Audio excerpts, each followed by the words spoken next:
sticks, long-haired weirdos, short-haired weirdos, vandals, hooligans. The government, hug the government, love the government, hug the Welcome to the Politics Guys, presents the U.S. Constitution. The Main Politics Guys is a place for bipartisan, rational, and civil debate on American politics and policy.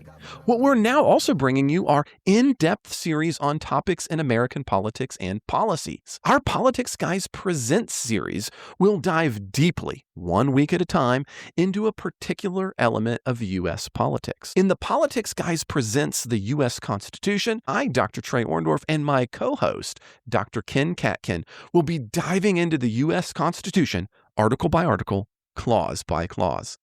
This multi-year project was originally only for supporters, but is now generally available to you, the listening public. If you like these shows, remember that the Politics Guys are presenting other topics right now to supporters. So head down to the show notes to get access to all of the Politics Guys and now all of the Politics Guys Presents series. In the meantime, I hope you enjoy yourself as you join me and Ken Katkin on our journey through the U.S. Constitution. Ken, welcome to the midweek We're Looking at the Constitution show. Oh, it's great to be back. Well, I've had a lot of fun going through the Constitution, and we approached Article 1, Section 8 the way I think a lot of, political scientists, at least when we're stepping into your field, approach it, which is we look at the necessary and proper clause first. And then what we've been kind of doing now this week is we're going to back up and take a look at the rest of the powers of Congress, maybe get in a little bit to the powers denied Congress and finish up as much in Congress as we can.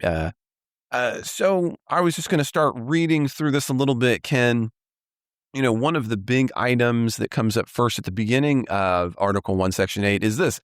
The Congress shall have the power to lay and collect taxes, duties, imposts, and excises, to pay the debts and provide for the common defense and the general welfare of the United States. But all duties, imposts, and excises shall be uniform throughout the United States. And then it goes on to talk about borrowing money on the credit of the United States, and to regulate commerce with foreign nations and among the several states. Now, I know that you and Mike had touched that, but on the taxing clause, you wouldn't think that would be a huge deal, but that's actually a relatively big-ish question because there's this whole big argument between Madison and and Hamilton over really what's the scope for the taxing clause. We don't think about this as much now because it's really the Hamiltonian view that wins out. But Madison argued that Congress had no independent power to tax and spend.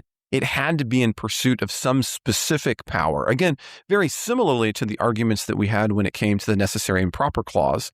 So that conception of the general welfare there at the beginning of Article 1 doesn't mean quite as much. The Hamiltonian view, though, doesn't go into kind of a full effect until much later when the Supreme Court finally weighs in. This is a case I'm sure you're familiar with, United States versus Butler in 1936. And so ever since then, this has been a lot less relevant of a big debate. But that in that case, it argues that Congress can use the taxing clause without tying it to another one of its constitutional powers. Are there any other limits on the taxing clause, Ken? I know this is one of the ones you wanted to talk about. Yeah, well, actually, I would have probably started even a little earlier than even with. I know you started pretty early with Hamilton and Madison, but I would have started even a little earlier. Oh, back us up and then go for it. Noted that one of the major defects of the Articles of Confederation, which was our earlier effort at having a constitution, was the Continental Congress did not have a taxing power, right? So, yes. so the first, so I think some listeners probably know, or some people probably know the years. They realize that our U.S. Constitution was ratified in 1787, but they may also remember that the Declaration of Independence was signed in 1776, and that what war about was the over. 12 missing years, Ken? Yeah. I don't know. Yes, so we had a different constitution during those years, and that was called the Articles. We've had more than one constitution. Yes, some people would say we had three. It depends how you count them, but because you have the British, you have the Articles of Confederation, but you could make an argument for the states' constitutions too. Oh, I was going to actually talk about the Articles of Association, which you Oh, didn't even remember about. true, Yeah. true. So during the Revolutionary War, the colonies having declared independence from England, but having not yet formed any other kind of government, they formed an association under a document called the Articles of Association. But they replaced that with the Articles of Confederation by 1778. And then that was our Constitution from 1778 to 1787. But the reason they met secretly in Philadelphia to overthrow the United States government that had been established under the Articles of Confederation and It, establish a new one. it was a Um, radical moment. It it was was a, a very radical moment.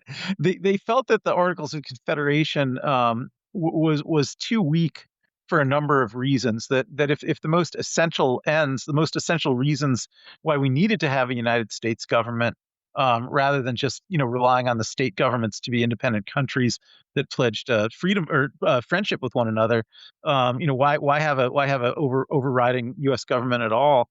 They felt that they needed a national government primarily to be able to protect the common defense. They were pretty sure that the UK would reinvade.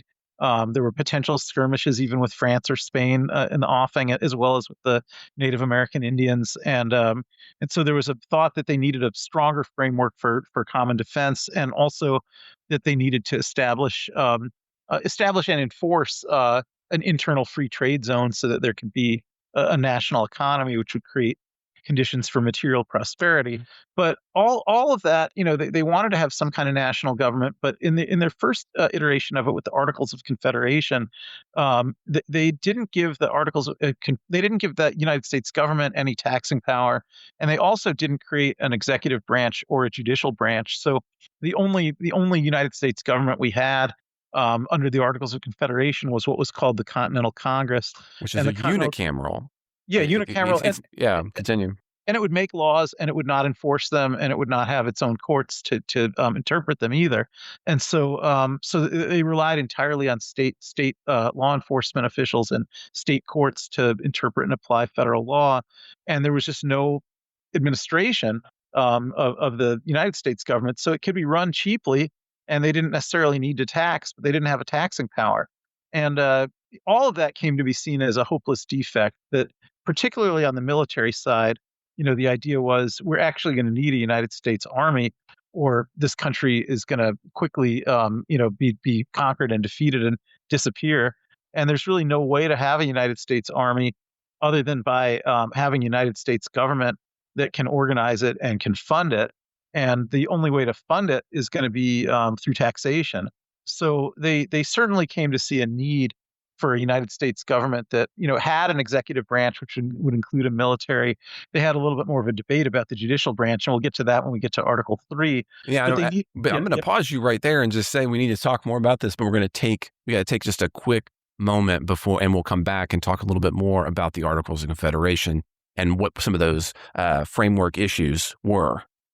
Okay, so Ken, before we broke for just a minute, you were talking about we need to go back. We need to talk about some of the potential problems in the Articles of Confederation, and one of that was the inability of them to raise money. As a matter of fact, the individuals who show up are well. Anyway, continue your thought on that front. Yeah. Yeah. So I mean, you could compare that situation to the situation of the United Nations today. I think the United Nations has all these member countries, and it has a General Assembly, and it passes resolutions, and it doesn't have any capacity to enforce its resolutions. It doesn't have its own significant executive branch. It doesn't have its own courts. It's reliant on its member states to pay their dues, and sometimes they do and sometimes they don't. So the fiscal framework isn't solid, and the UN plays a certain role in world diplomacy, but it's not functioning like a real government.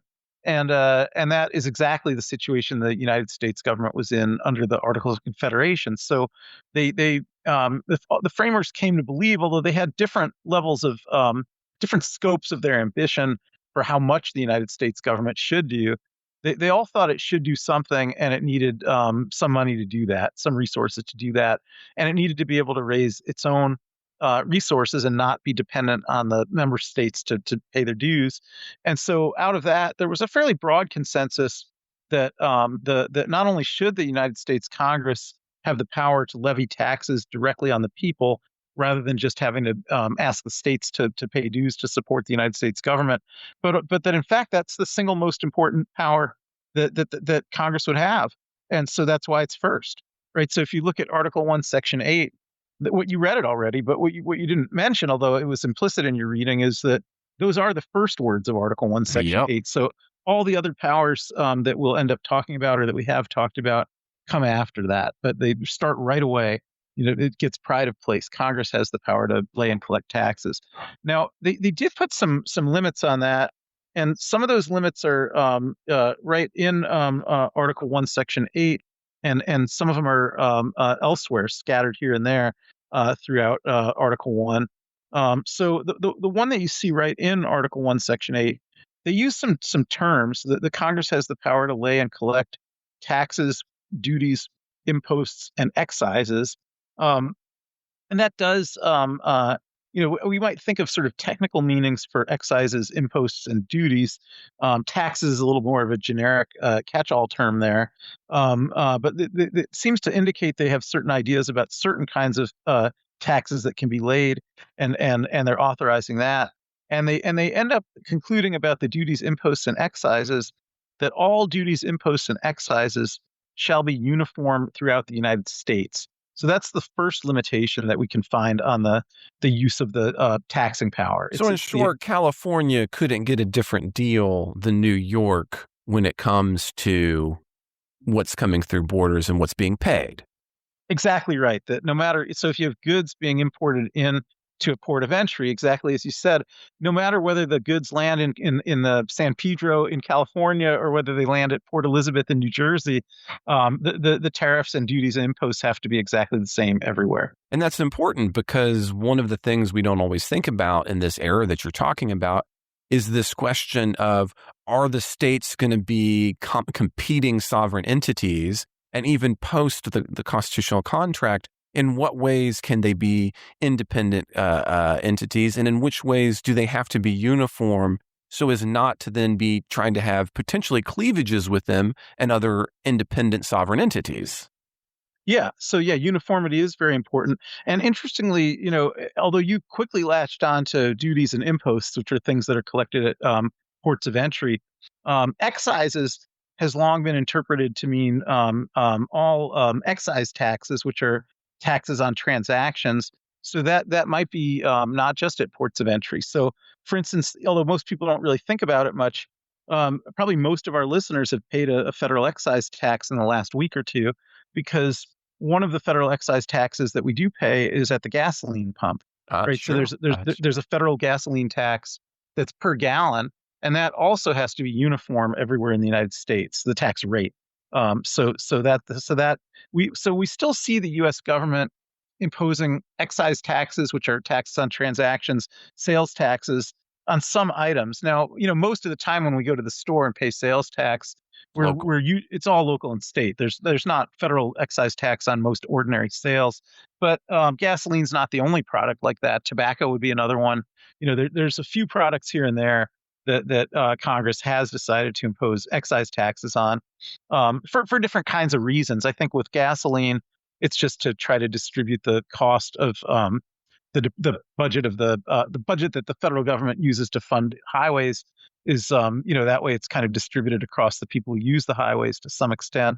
And whereas with tobacco, I think it's there in part to just discourage people from buying cigarettes. So there's different kinds of reasons the Congress might impose an excise tax, but those also have to be uniform in the sense of geographically uniform. They have to be the same everywhere. Now, there's some other restrictions, and this is going to get us, as I had mentioned earlier, into Article 9 as well on the taxation power, and you had alluded to. But before we do that, I'm going to have to pause us here. So, we were talking about the powers here that are denied, and some of them are found in Section 9 of the Constitution, and the powers denied Congress, right? So, for example, you can't have a direct tax, although that gets changed a little bit with the 16th Amendment. You can't have a tax or a duty being laid on articles exported from any state, or even kind of this summation of what you were mentioning a moment ago. We're talking about the differences between something coming in California versus New York, no preference shall be given by any regulation of commerce or revenue to the ports of one state over those of another, nor shall vessels bound to or from one state be obliged to enter, clear, or pay duties in another. So there's a number of these takes that limit what Congress can do. And then, of course, we have the 16th Amendment, which obviously changes that important question about direct taxation. So how do these limitations in the 16th Amendment then change the powers found in the very first power of Article 1, Section 8? Yeah, well, yeah, I felt bad that you the free part of the show ended on what might have been one of the more boring technical parts, because the next part I was going to talk about I think would suck them in more, and they would have and now these people will be glad that they paid to hear this half of it. But the direct taxes which you talked about, they actually get mentioned in one other place as well, and I think this is going to be one of the most interesting things to talk about in Article 1, Section 2, Clause 3. So a bit earlier in Article 1, which is actually the 3/5 compromise, that's where we first learn about direct taxes. And so we're told that representatives and direct taxes shall be apportioned among the several states which may be included within this union according to their respective numbers. So this is both the number of representatives that a state gets and in the House, and the direct taxes. So this is where we're hearing about direct taxes. They're apportioned according to the same formula, which is you add the whole number of free persons to 3/5 of the number of other persons or slaves, right? So direct taxes is part of the 3/5 compromise, and the idea is, I don't want to lose your momentum there, Ken, but this is something that I have been working on myself, and I just want to point that out for listeners, right? I have moved to calling it enslaved individuals, because there's nothing kind of inherent in somebody who is a slave. But I get what you're getting at there, but I don't know. I hadn't actually heard that, and I was actually talking with some scholars about that one, and it really struck me as an important distinction. But anyway, I know you weren't doing that, so please. I'll call them enslaved persons. That's fine. So, and I think a lot of people would be familiar with the 3/5 compromise when it comes to representation in Congress, but not so much on taxes. Not so much on taxes, but they were completely linked to each other, and the idea wouldn't have been the compromise couldn't have been struck without the taxation part of it. So the idea was, you have these these white slave states where white slave owners own larger numbers of slaves who can't vote, and so if we would have just had a one person one vote system, and states like Virginia were denying the actual majority of its population the right to vote because they're enslaved, then Virginia wouldn't have enough population to be a major state with a national popular vote. Mm-hmm. So they wanted to have representation which took account of the number of enslaved persons that they had living in the state, and the trade-off that they had to make for that, and the reason the North agreed to it was because the North said, okay, well, if you want to count your slaves or your enslaved persons at a certain percentage, maybe 3/5 for voting and representation purposes, you got to count them exactly at the same proportion for purposes of what they would then call a capitation tax, which is one kind of direct tax. And that's just a tax that everybody has to pay the same amount, right? So they might have said, everybody has to pay $100 a head. And if a slave owner owns, enslaved persons, then he's got to pay, 3/5 of that per slave. So the slave states were paying in at with these capitation taxes.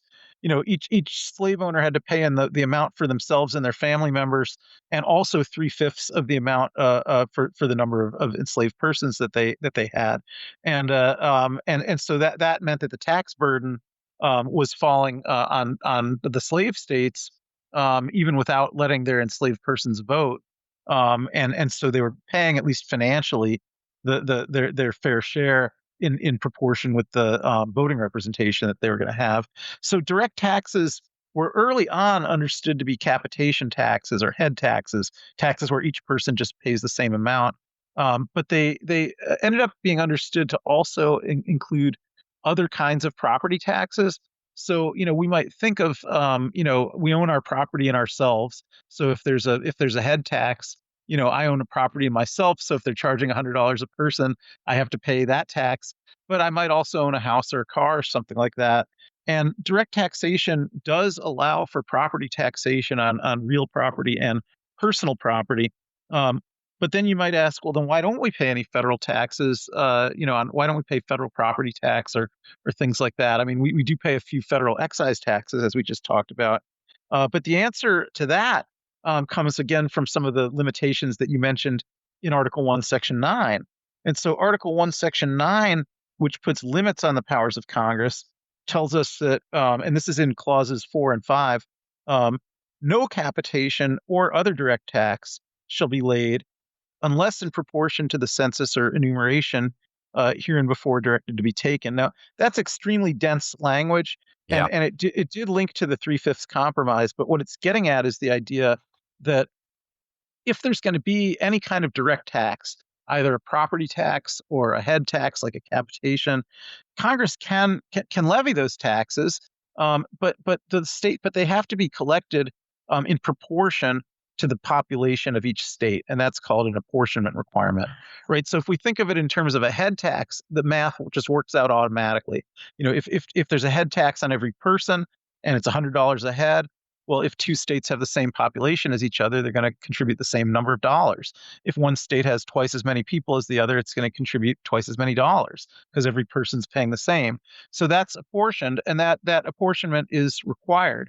But if you try to do it on something like a real estate property tax or an automobile property tax, you start running into problems. Because how much property is what it is, right? Because a person, the computation is $1 per human tax. Yeah. Right. Whereas then now you have this, well, you don't have a singular human. Like, what's the edge of the property? It's a weird question. Yeah. So what do we do with that? Yeah, and if you want to evaluate it, you're going to have different problems. Like if you just want to say, well, everybody has to pay to the United States government, a property tax that's equal to 1% of the value of the real estate that they own, and they have to pay that every year.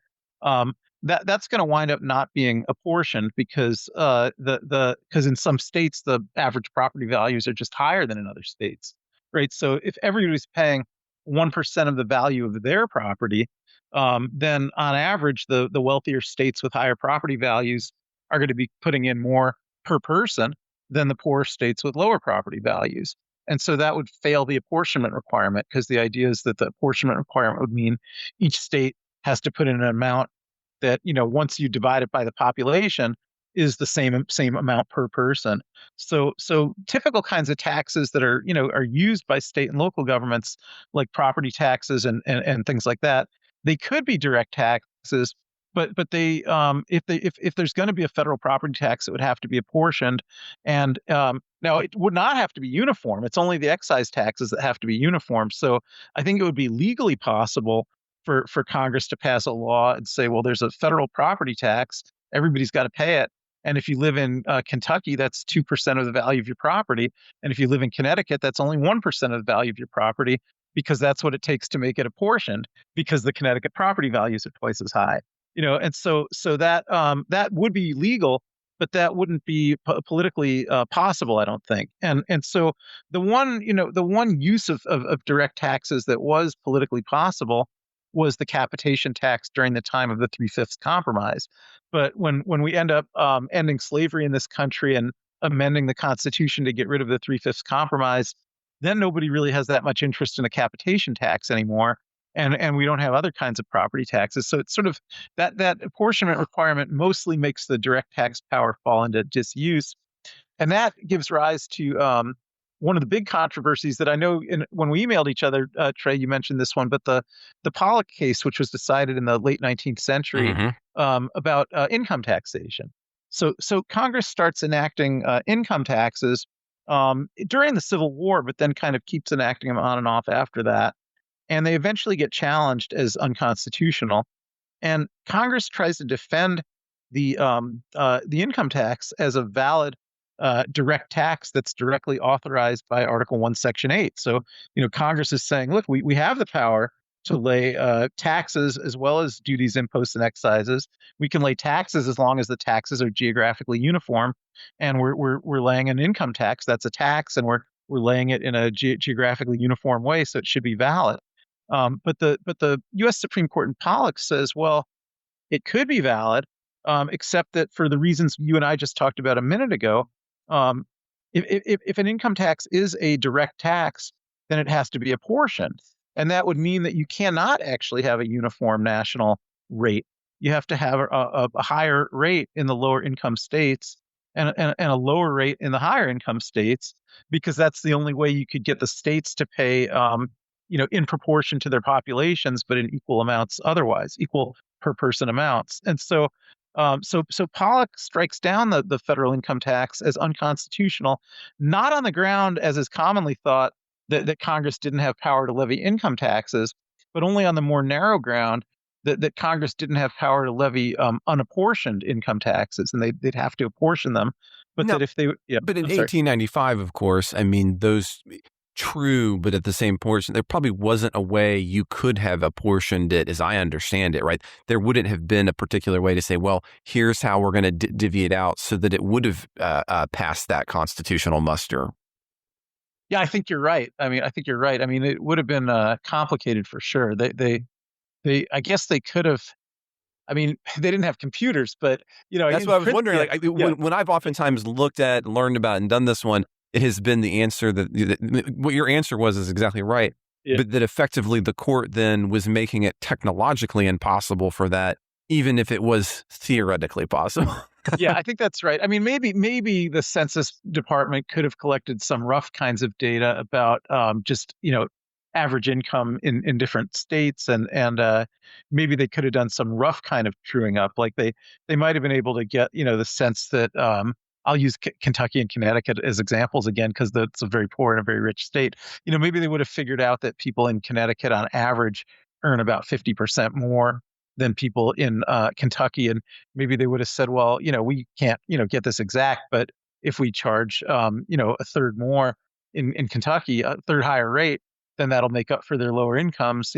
Maybe they would have been allowed to do something like that. But I think the even bigger problem is it would be politically almost completely impossible, as well as technologically impossible. Like how could Congress possibly pass a tax law politically that would say, poorer people in poorer states have to pay higher rates than richer people in richer Yeah. states? It just seems impossible to actually do that, and they never tried to do that. So, so we had income taxation for a little while, but when the Congress said it's not constitutional unless You mean it's apportioned. Supreme Court. Yeah, I'm sorry. When the Supreme Court said that in the Pollock Yeah. case, then we had a couple decades where we didn't have income taxation, Well, and you then just have it for about just about a little over a decade, because it's Little over a decade. it's 1913 when the 16th Amendment is going to authorize an unapportioned tax on income. In other words, quote, derived from a source. So, in this case, then what they're specifically doing is reversing the 1895 Pollock decision, so that there isn't this wrestling the derived requirement. And so now what you can then do is you can have a tax at that source, and therefore it doesn't have to be based on an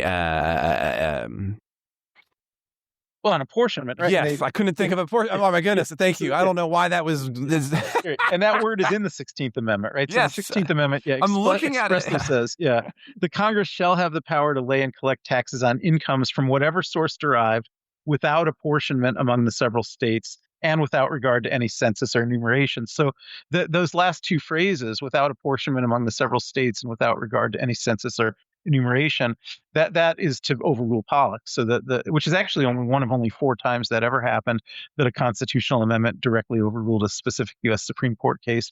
And here that's to authorize income taxation that no longer has to be apportioned across the states. And so that Congress, after it got the 16th Amendment, it mostly shifted towards using the income tax as the primary method of taxation, and that does follow from the power that it gets under the 16th Amendment. So not directly from its Article 1 powers of taxation, but direct taxes mostly disappear. Excise taxes get shrunk down to just a few special things like the gasoline tax or the tobacco tax. But there is one, if I haven't already overstayed my welcome, there's one modern case that I think I sent you the other day that I really love, because it sort of rehearses a lot of the contemporary uses of some of Congress's other taxing powers other than income taxation. time is valuable. That's why Lowe's Blueprint Takeoffs turn blueprints into quotes faster. Bring us your plans, and we'll generate itemized material lists to make quoting easier so you can get back to building. Plus, at the Lowe's Pro Desk, you get access to thousands of building materials not sold in store. And when your order's ready, we'll deliver everything to the job site. Improving is easy at Lowe's. Do you mind if I talk about the Murphy? No, please go ahead.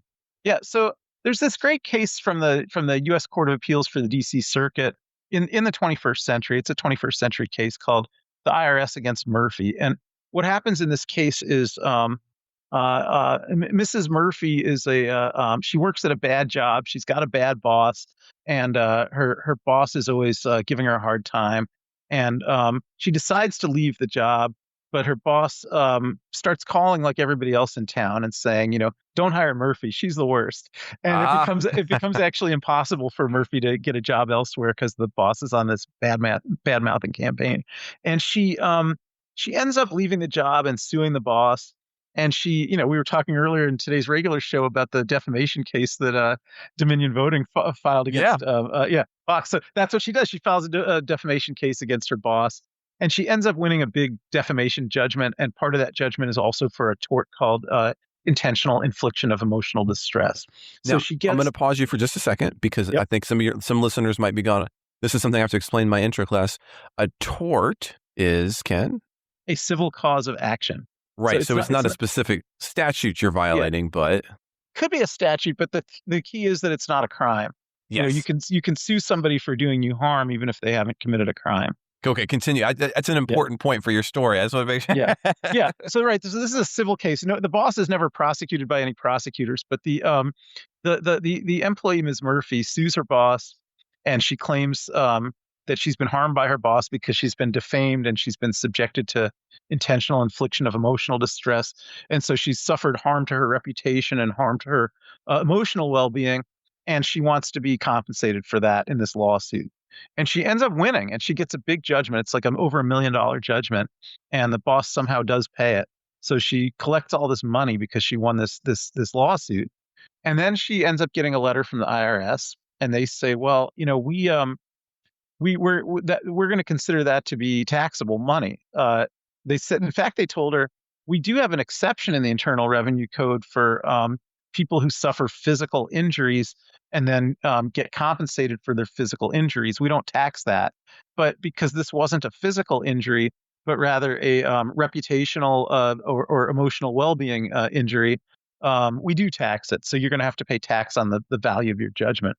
Now, she challenged that, and she took this to DC Circuit, and her main argument was that it can't be income and thus therefore can't be taxed under Congress's power of income taxation under the 16th Amendment, because she argued, with sort of an economic argument, that there's really no difference between an emotional or reputational injury and a physical injury. In both cases, someone's harmed you and taken something away from you. And if you win the lawsuit, you just get made whole, but you don't get made any wealthier than you were before. There's you're no not better off. Well, you are just now, off. you are You're fixed in some way. Fixed in some way. You had something taken that had value, and now you've gotten it back, but you're not out ahead. So she argued, I didn't really make any income, so there's nothing to tax. I might have got $1 million court judgment, but that's only because I lost $1 million worth of the combination of my emotional health and my reputation. And so, the value that I used to have in those things was involuntarily converted into its cash value. And I have it, but I'm not wealthier than before. I just have that wealth in a different form. I've got less emotional health. I've got less good of a reputation. I've got a little bit of some cash that makes up for that. So I'm even. And so she takes that argument to the court, and the court agrees with it, but she still can't win the case. Right? Oh. so the court says, that's absolutely right. You didn't make any income. And so Congress cannot tax this court judgment as income because you didn't make any income, because you're only made whole. And the concept of income is some kind of accretion to wealth, that you're somehow you got something a little more than you had before, and that's your income, and you didn't get any. But the court also says, but Congress has these other powers. It doesn't have to be only the income tax under the 16th Amendment. It could be a direct tax. It could be an excise. It could be an impost or a duty. Now, they quickly agree it's not an impost or a duty because that only has to do with goods coming into the country from overseas. But they start thinking about the question of whether this tax that Congress has enacted in the Internal Revenue Code that would fall on the value of a court judgment that somebody wins to remedy a non-physical injury. Could we think of that as a direct tax? Could we think of that as an excise tax? And what the court concludes is, well, it's not a direct tax because a direct tax would be a tax on property that you actually own and continue to own.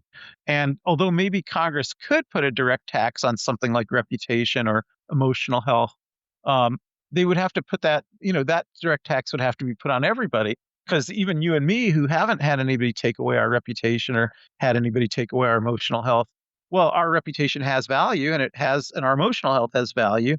And so if there's going to be a property tax on that, then we should be paying it, just like we pay a real estate tax on our house, whether we sell the house or not. So the court says it's not a direct tax, but they do accept the idea that it's an excise tax. And the court says that if what really happened in this court case was that her reputation and her emotional health used to have value, and that value has been converted to its cash value. She no longer has the emotional health or the reputation, but she does have the cash value instead. Then that conversion can be thought of as a transaction, and it can be thought of as a sale. And even though it was an involuntary sale, it's a sale nonetheless.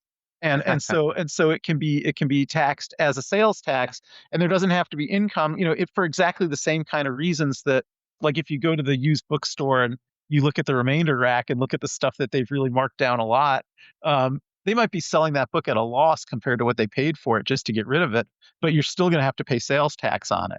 Right. So the sales tax is on the value of the transaction, not on the income that's earned from the transaction. And so the court says, so that is an excise tax. The only requirement is that it has to be geographically uniform. Now, even there, she has a last ditch argument, and she says, but it's not geographically uniform because the tort of intentional infliction of emotional distress is a valid tort in some states and not others. And so there's some states where no one could ever get a court judgment for that tort, and no one will ever be taxed on it. And so all of the revenues from this tax are coming in from some states and not other states. And so she argues it's not geographically uniform. But the court says, well, for the purpose of geographic uniformity, the only rule is the tax has to apply the same in every state. And if nobody in a state actually engages in that certain activity, that doesn't matter. The only So if nobody sells apples, it doesn't mean you get out of paying taxes on the apple on the sales. apples, exactly. Okay. Yeah. So ultimately, the tax survives because it is a geographically uniform excise. But if it hadn't have fit exactly into that pigeonhole, every one of these other arguments would have been fatal to it. That is fascinating. I'll be honest, I had not had a chance. I had seen you had shown that, but I was fun to go through that. I did not know that. And give us the name of that case again. It's Murphy against the IRS. And I sent it to you so you could put it on the page if you want to. You could either put I made a 3-page edit for my students, which I sent you, and I don't mind if you post that on the Politics Guys page. Oh. Or it also has the citation, so you could post a link to the whole opinion. So you were given briefs for your students? I don't even know. They should love you. They do. Yeah. I mean, I use a casebook. So the casebook edits a lot of the cases shorter, but I supplement with other cases that aren't in my casebook. So I try, in the style of my casebook author to, edit down the cases that I'm supplementing with, since in the casebook they get edits of those cases. No, I understand. I use a similar one in mine. So, we've talked now extensively about the laying and collecting taxes. We do have a little bit of time. We've hit a lot of the other items. What are some of the other powers of Congress that we should hit here? We of course in the next law, in the next clause of Article 1, Section 8, have the power to borrow money on the credit of the United States. Another one that I know continues to confuse and we talk about online often is the ability to declare. Which clause is that? If we're going to talk a couple more minutes right now, because it's in the same clause as the taxing power, we should probably talk about the spending power. do it. Yeah. So the spending power is actually part of the same sentence, right? So it's this very first sentence of Article 1, Section 8 starts with the words Congress shall have the power to lay and collect taxes, duties, imposts, and excises, which we just talked about. But then it continues to explain why Congress has that power and, what it's supposed to do with the money. To pay the debts and provide for the common defense and general welfare of the United States. Yep, that's exactly it. So that's the spending power. So the spending power is the power to pay the debts and to provide for the common defense and general welfare of the United States. And, the first two phrases of that, pay the debts, it's fairly obvious what that means. Congress doesn't always do it, but they can. They're authorized to do it. To pay debts and also provide for the common defense. That's primarily military and intelligence spending. But the one that has been more, contentious over the years would be that general welfare. Yes, Congress can provide for the general welfare of the United States, and that is Congress's sometimes called the power of the purse. Congress's power to appropriate funds. And Trey, I think you put your finger earlier in this episode on one of the initial controversies during the Constitutional Convention, and it wasn't fully resolved. Was is that idea of spending money on the general welfare? Does that only mean Congress can spend money on things that it could regulate under its other enumerated powers? Or is it a specified additional grant of power? Or is it a specified additional grant of power? Can Congress spend money on anything that Congress thinks promotes the general welfare, even if it wouldn't fall within one of Congress's other enumerated powers? And that's a kind of old controversy. It mostly has been settled out. So, like I had mentioned, isn't the case that really kind of finishes that off the United States versus Butler in 1936? Yeah, you could say that. I mean, the question still came live even in more recent cases, but it doesn't change the outcome, I guess. But I think a couple of the most famous contemporary cases, one is a case called South Dakota versus Dole about the drinking age, and one is the Sebelius case, which is about the Obamacare, the Affordable Care Act. And that's true, because in that case, okay, yeah. I'm sorry, continue. Yeah, so I think the Butler rule that you cited is generally always been accepted since then, but there's been some controversy around the margins of it. So I guess what has been generally accepted is that Congress can spend money on things that Congress considers to promote the general welfare without having to tie it to any of the other enumerated powers. But where there has still been controversy stems around the idea, well, what about things that are, traditionally the function of the states, not the function of Congress? And what if Congress is trying to use conditional spending or block grants with conditions on them in ways that try to essentially force the states into pursuing certain programs or certain agendas or certain policies that Congress wants the states to pursue, and Congress is trying to strong arm them by using spending grants. And so that's been a issue that has come up again and again, even in modern cases. And the main late 20th century case on it, South Dakota versus Dole, which is a fun case. It involves a federal statute that's literally called the National Minimum Drinking Age Act, but it doesn't actually set a national minimum drinking age, which might be a surprise to some listeners because I think people know the drinking age is 21 everywhere. Well, but it's not for the reason you think. Not for the reason you think, exactly. It has to do with what you sometimes call fiscal federalism, but that's what the Dole case itself, is it not? Because it's dealing with violating it via federal highway funds. Precisely. So that's what Congress does. And that is the statute that Congress literally calls the National Minimum Drinking Age Act.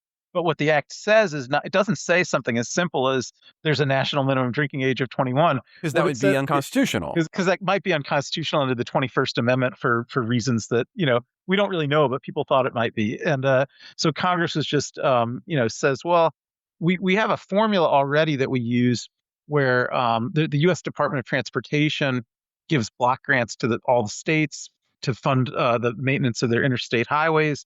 And the formula takes into account things like how many miles of highway they've got and how many cars go on them and how many lanes and things like this. But they said we're going to add another element to that formula. And it's just an element besides all the other stuff that stays in the formula.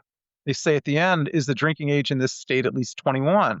And if it is, they get all their money. And if it isn't, they get only 95% of their money. So they lose 5% of the money they would otherwise get.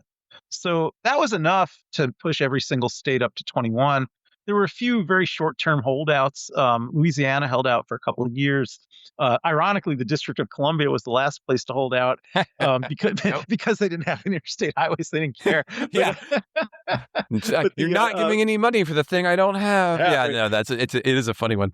And then Congress overruled it directly. But South Dakota, I'm sorry, they challenged it. And they said, well, their argument was that because they believed the 21st Amendment, which is the amendment that repeals prohibition, returned to the states the power to set terms and conditions for alcohol use within their state, that states had a constitutional right to set their own drinking ages. Now, didn't they actually have two questions? Because I thought the other portion of that argument was that that Congress had exceeded their spending powers as well. That there were two. Yeah. So that you've exceeded your spending powers was one set of claims, and the second was this potential violation of the 21st Amendment. Yeah. So they were linked to each other. So I was trying to lay the groundwork. Oh, I'm sorry. Right. I'm so sorry. You beat me to the punchline. But yeah. So the groundwork was the 21st Amendment issue is the issue. It's the reason Congress used the spending power instead of just legislating the drinking age.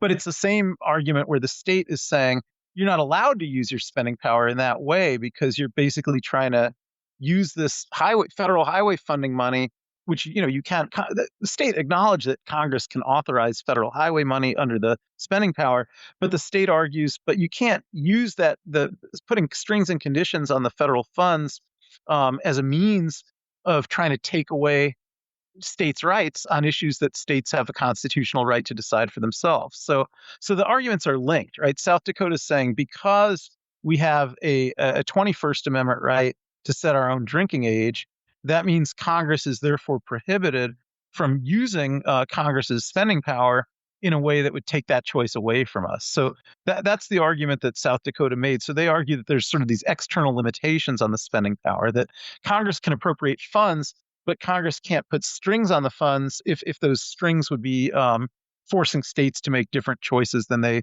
would otherwise have a right to make. But the court mostly rejects that argument. It's a 7-2 decision, and because a young Sandra Day O'Connor is actually one of the two no votes. Yep, she writes the principal dissent, and the very elderly William Brennan joins it. So Brennan and O'Connor are in the dissent there, but Rehnquist, Chief Justice Rehnquist, well, he was still just Justice Rehnquist then. He wasn't the chief yet. Yeah, no. But he wrote the majority, and the majority basically says, for the most part, Congress is allowed to put conditions on federal funds and give the states the choice. Which do you care more about? Do you care more about letting 18-year-olds drink, or do you care more about getting your federal highway funds? And Congress can do that because the money comes from Congress. Congress can codify its own ideas of the general welfare. If Congress thinks that a national 21-year-old drinking age is something that it wants to encourage, then it can use its conditional spending power to encourage states to move in that direction.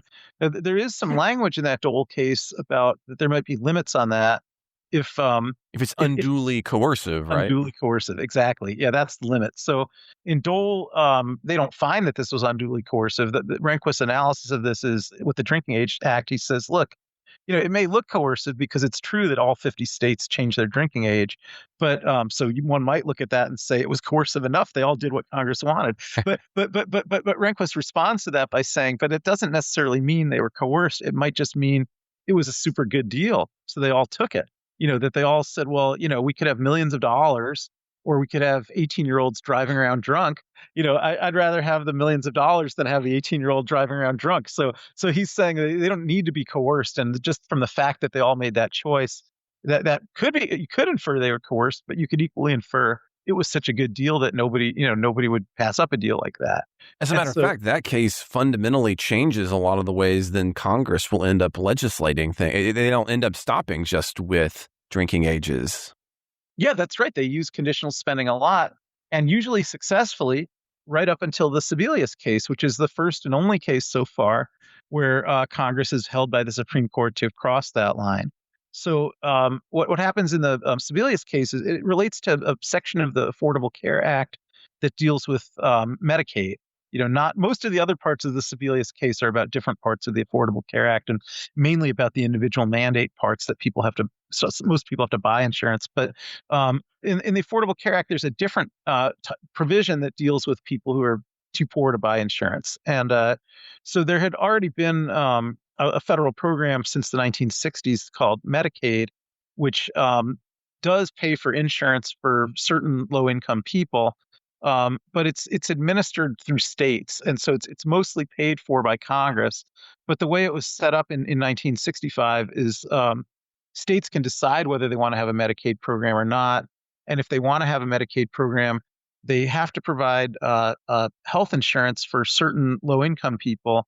And before the Affordable Care Act, we were talking about children, parents with children, disabled people, and elderly people who've run out of money. Those groups, if they met certain income thresholds, had to be covered on Medicaid if the state wanted the federal funds. And then if they would cover all those groups, the Congress would pay for about 80% of the bills, and the states would have to kick in the other 20%.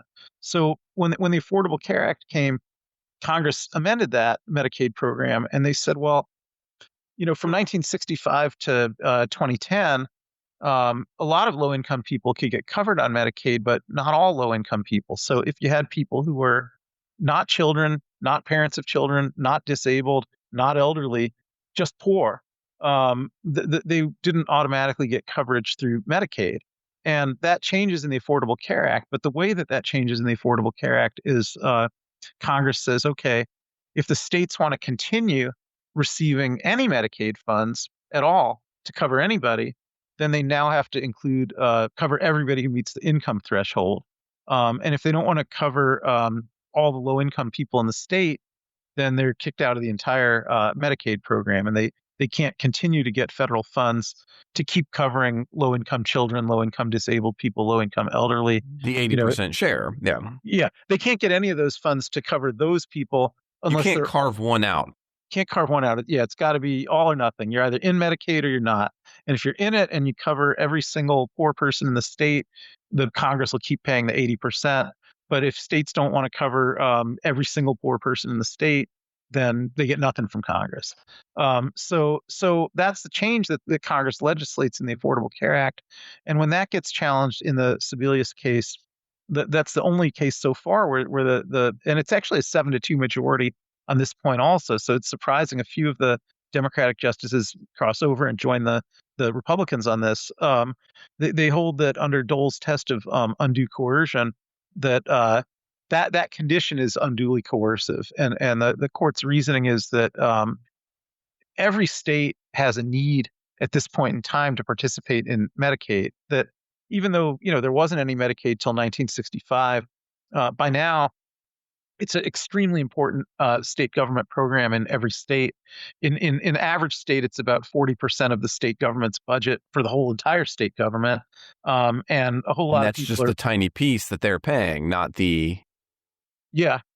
Actually, I'm not sure. That's a good question. I don't remember how they counted that 40%, but you're probably right. I think that was because the idea was they couldn't possibly do it themselves. They couldn't possibly make it up. Yeah.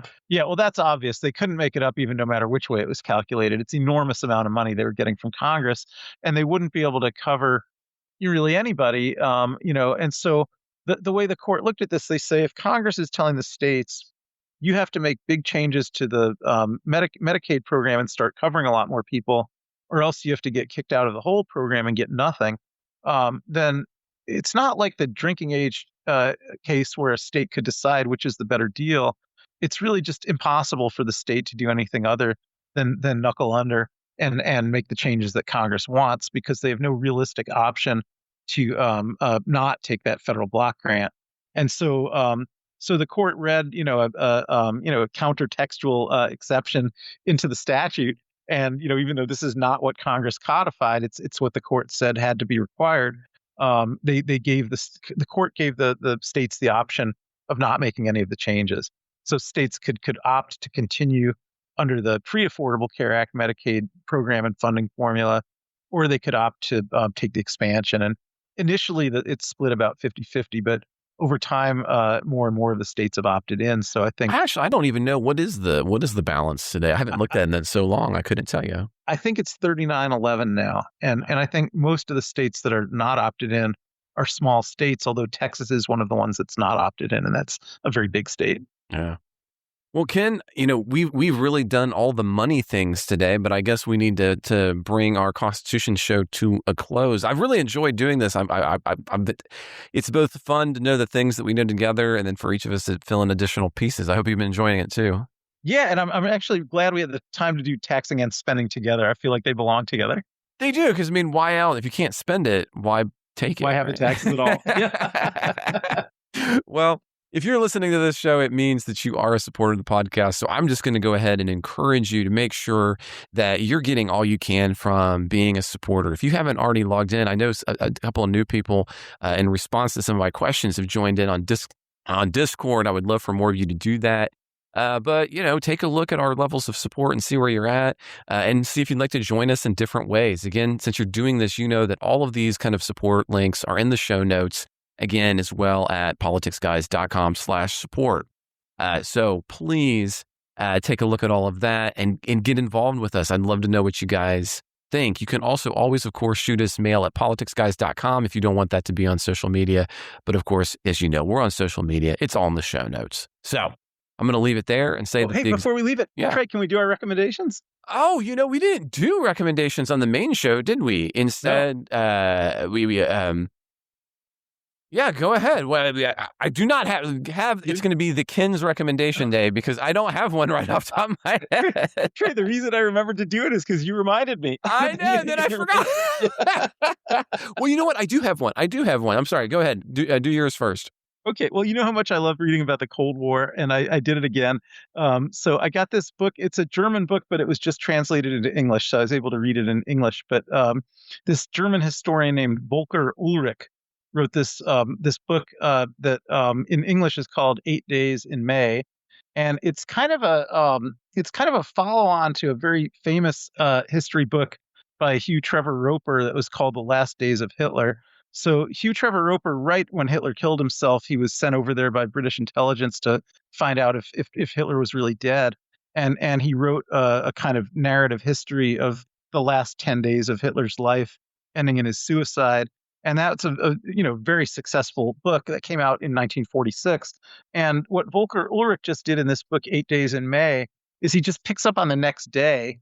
And so he does whereas Trevor Roper's book on Hitler goes from April 20th to April 30th of 45. This goes from May 1st to May 10th of 45. But that's the exact period of time where so now Hitler's dead. And the Russians are in Berlin, and the Americans are coming into Berlin, and the Hitler's successor government under Admiral Donitz is still sort of trying to hold the German government together, but the occupying powers are taking over and setting up. And just those 8 days are the 8 days that are chronicled in this book by Volker Ulrich, which I really enjoyed quite a bit. That's cool. See, I'm going to go a totally different direction. I did have one. I said that, and then here we go. I just finished reading. This is not my normal hit, but it's called Metabolical. It is by Dr. Robert Lustig. And he is examining in a lot of scientific detail, but it's in a way that's really designed. You can go deeper or not about problems with processed food and how that interacts with a lot of nutrition in modern medicine. And it's both very interesting, and what he's really kind of looking at, Ken, is the intersection of some of the problems with the way that we produce food and the industries that produce food for a high amount of payout, combined with some of the capture that happens with the governmental regulatory agencies that attempt to regulate them. And so if you look at this book, I just want to forewarn everybody, this is not there is no diet at the end of the book. He's not selling a particular, there's not, and you do these 14 things and you will fix all your diseases. It's really more of kind of an intersection of medicine and politics and the science of food, which is near and dear to my heart for a lot of reasons, both as the guy who loves to run and just on those fronts, but also because of my chronic illness. So that's that would be my recommendation for this week. And we'll add those for the show notes for this one. It'll be a little different that way. So I love it. So I'll just, thanks for reminding me of that, Ken. I'll just finish up the show by saying that the executive producers of the Politics Guys are Bruce Johnson, Wilma Marino, Andra Masker, Daniel Toe, Ryan Beasley, and Don Oglesby. We'll be back with a new episode this weekend.